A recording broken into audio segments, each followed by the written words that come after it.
Have you ever witnessed a moment where everything you thought you knew flipped upside down in an instant? Well, stay with me until the end because this story will leave you stunned, and before we dive in, don't forget to hit that like button and subscribe to Threads of Kindness, because stories like this one prove how truth can shatter lies in the most powerful ways.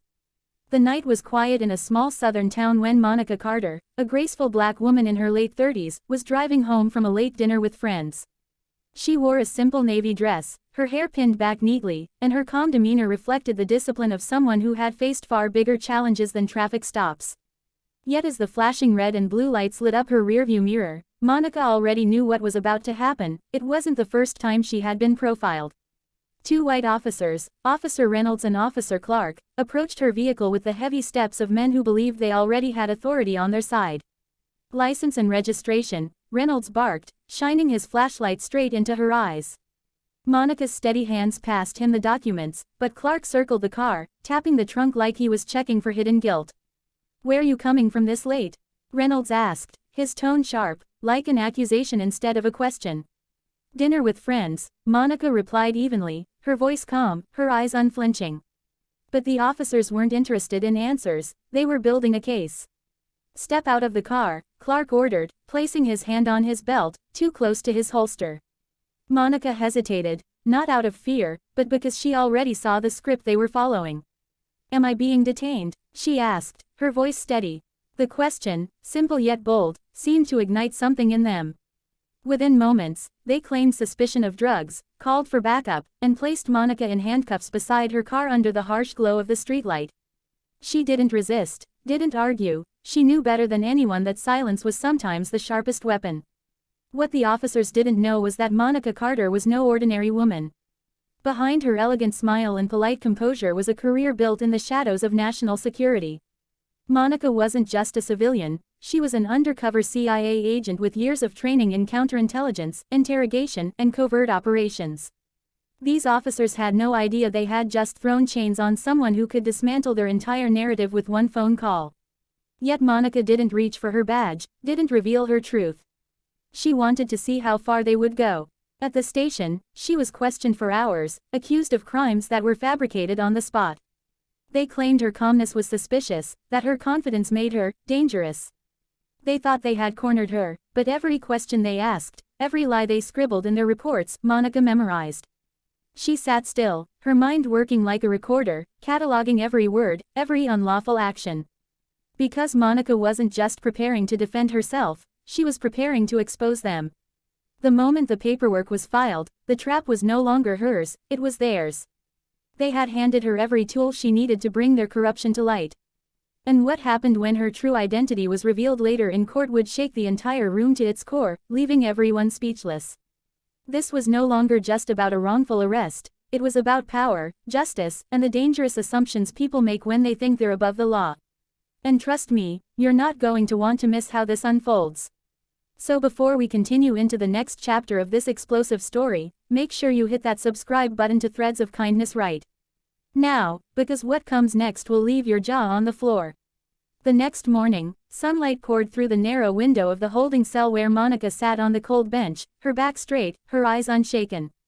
The officers who had dragged her in the night before strutted around the precinct, their voices carrying smug pride as if they had achieved something heroic. Reynolds bragged about how he finally caught one of them, while Clark mocked Monica's silence, claiming it was proof she was guilty. But inside that cell, Monica's mind was far from broken, she was quietly assembling every piece of the puzzle that would soon tear their lies apart.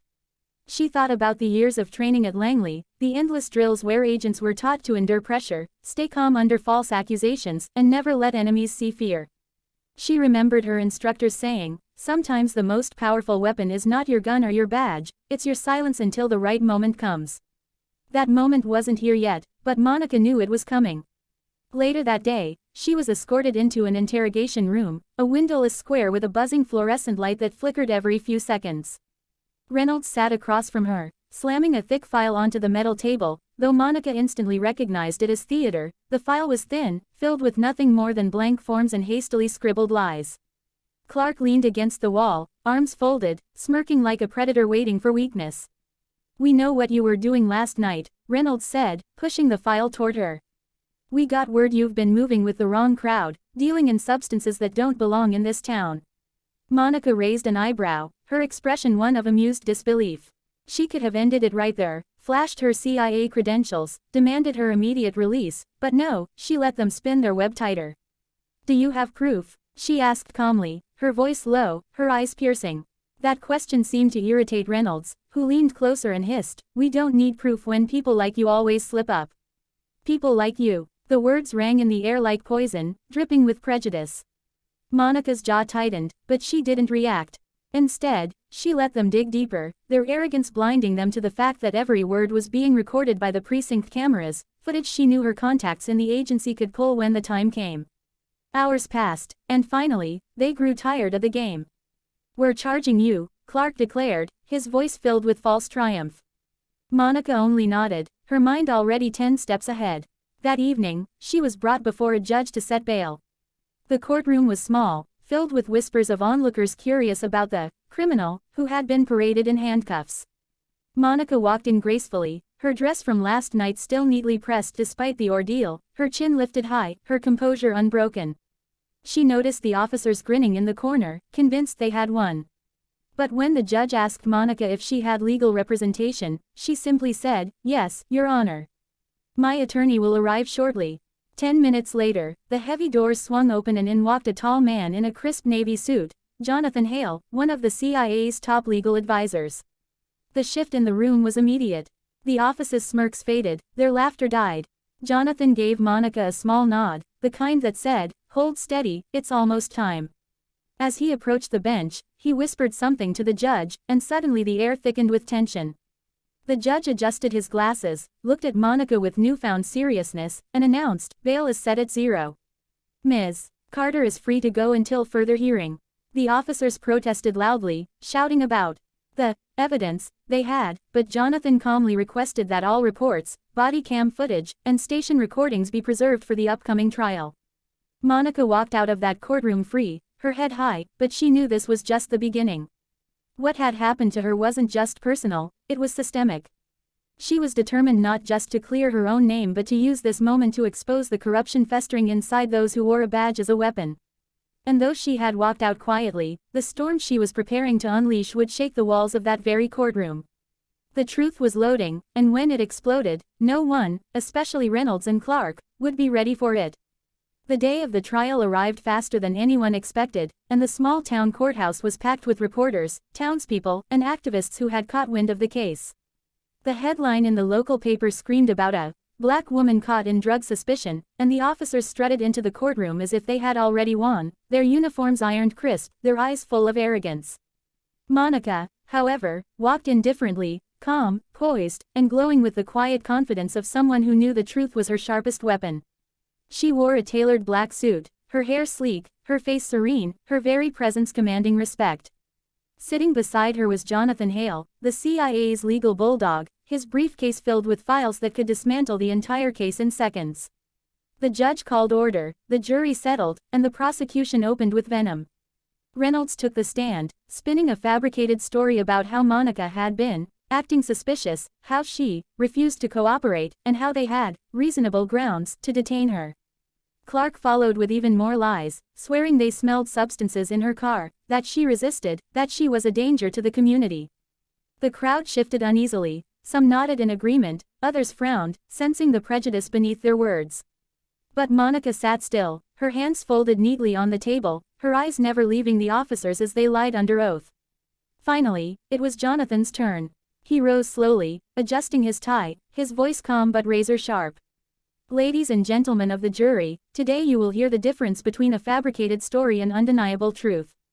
The defense will show you evidence that these officers not only abused their authority but also violated the constitutional rights of Ms.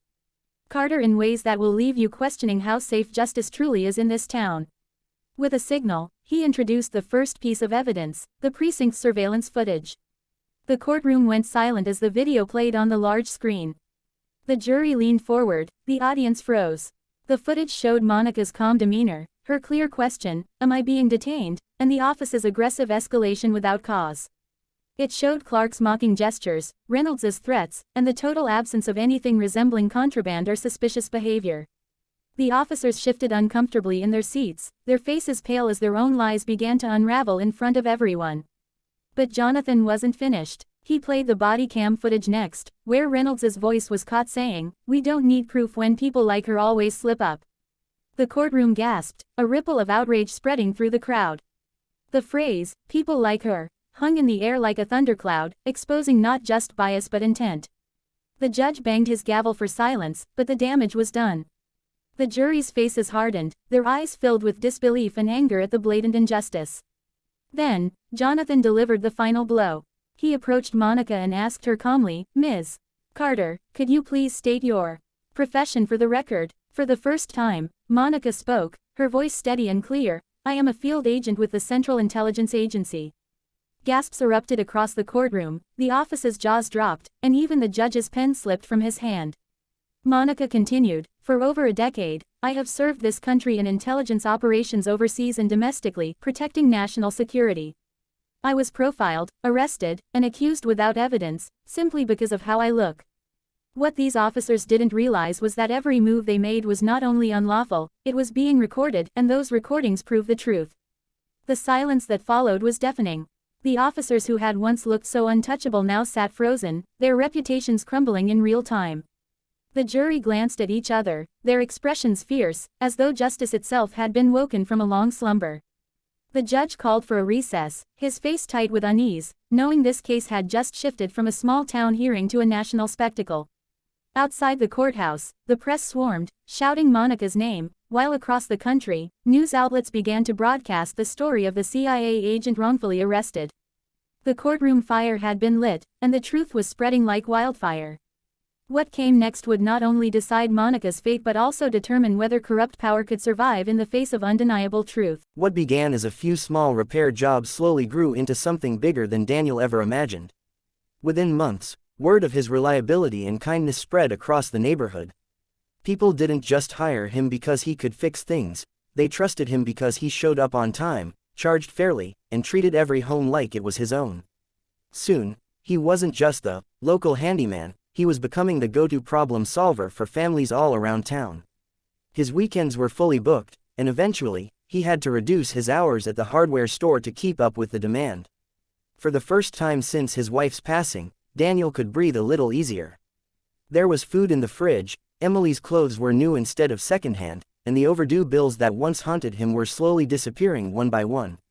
But beyond the money, there was something far greater growing inside him: pride. Pride in the life he was building, pride in the father he was becoming, and pride in the example he was setting for his daughter. Emily noticed it too. She no longer asked why her dad was always tired. Instead, she boasted to her friends at school, "My daddy has his own business." That one sentence was enough to make Daniel's heart swell with joy. Every late night, every scraped hand, every moment of doubt, it was all worth it. His daughter could see him not as a broken man struggling to survive, but as a strong father who refused to give up. And that, to Daniel, was the greatest success of all. But life still had more lessons to teach him. With growth came new challenges: balancing multiple jobs, handling customer expectations, learning about invoices and taxes, and figuring out how to expand without losing the personal touch that had made him special. There were nights when the paperwork piled up, when exhaustion tempted him to quit, when fear whispered that it was all too much. But every time doubt crept in, he remembered the promise he made to Emily and to himself. He wasn't just building a business, he was building a future. Slowly, Daniel began to dream bigger. He created a small logo for his repair service, ordered business cards, and even started a simple social media page to share his work. To his surprise, the online world opened doors he never expected. Neighbors tagged him in posts, friends shared his page, and new customers began calling from areas he had never worked in before. Each message, each job, each word-of-mouth referral felt like confirmation that he was on the right path. Soon, he wasn't just fixing leaky faucets and broken chairs, he was renovating kitchens, repairing roofs, and taking on projects that truly showcased his skill. Every success built his confidence, and every setback taught him resilience. Daniel was no longer living day to day, he was laying the foundation for something lasting. Through it all, Emily remained his biggest cheerleader. On the nights when he worked late, she would draw pictures of him holding tools, writing, "Best Daddy in the World," across the page. He kept those drawings pinned above his desk as a reminder of why he worked so hard. And whenever exhaustion threatened to overwhelm him, he would glance at those crayon-colored reminders and push forward. Daniel's life was far from perfect, but compared to the man who once sat defeated at his kitchen table, he was unrecognizable. He had risen, not just in financial stability, but in spirit, in hope, and in purpose. What was once just survival had become growth, and as his small business continued to blossom, Daniel began to believe that maybe, just maybe, the life he once thought impossible was finally within reach. This was not the end of his journey, but the beginning of a brighter chapter, one filled with possibility, hope, and the kind of success that comes not from luck, but from relentless love and determination. Years had passed since the night Daniel sat at his kitchen table drowning in unpaid bills and despair. The man who once questioned whether he could keep a roof over his daughter's head was now walking through the doors of his very own workshop, proudly displaying the sign that read, "Bright Fix Solutions, Repairs You Can Trust." The small side hustle that began with a few flyers and whispered referrals had blossomed into a thriving business. He now employed 3 workers, men who had also fallen on hard times and were grateful for the chance Daniel had given them. His calendar was filled with renovation projects, his phone rang with new opportunities, and his name had become synonymous with reliability and kindness. But more than the money, more than the growing reputation, what truly mattered was the life he had created for Emily. She was now a bright, confident young girl, her smile radiant and her laughter echoing through a home no longer shadowed by fear. She didn't just see her father as someone who worked hard, she saw him as her hero, a man who turned struggle into strength and pain into purpose. On the day of his workshop's grand opening, Daniel stood before a small crowd of family, neighbors, and customers who had supported him from the beginning. Emily clutched his hand tightly, her eyes shining with pride. As he looked around, Daniel felt tears well up, not of sorrow this time, but of gratitude. He thought back to the countless nights of doubt, the moments he wanted to give up, the weight of loneliness that nearly broke him. And yet, here he stood, proof that even in the darkest times, love can light the way. When it was his turn to speak, he didn't talk about profits or success. He simply said, "Everything I've built, everything you see here, is because of one reason, my daughter. She gave me the courage to fight when I had nothing left. If there's one thing I've learned, it's this: no matter how hard life hits you, never stop fighting for the people you love. Because sometimes, the greatest success isn't measured in money, it's measured in the smiles you protect, the hope you carry, and the love that guides you through every storm." The crowd applauded, and Emily hugged him tightly, whispering, "I'm so proud of you, Daddy." At that moment, Daniel knew he had not only rebuilt his life, he had created a legacy of resilience and love that his daughter would carry forever. And now, dear viewer, as you sit with Daniel's journey in your heart, I want to leave you with this: if his story moved you, if it reminded you of the power of love, strength, and kindness, then don't just walk away, help us spread more of these stories. Please, like this video and subscribe to Threads of Kindness so together we can inspire countless others who may be standing at their own breaking point, waiting for hope to find them. Remember, every act of kindness, every story of resilience, creates a ripple that touches more lives than we can ever imagine. And just like Daniel, you too have the power to rise, to transform, and to succeed, not just for yourself, but for those you love.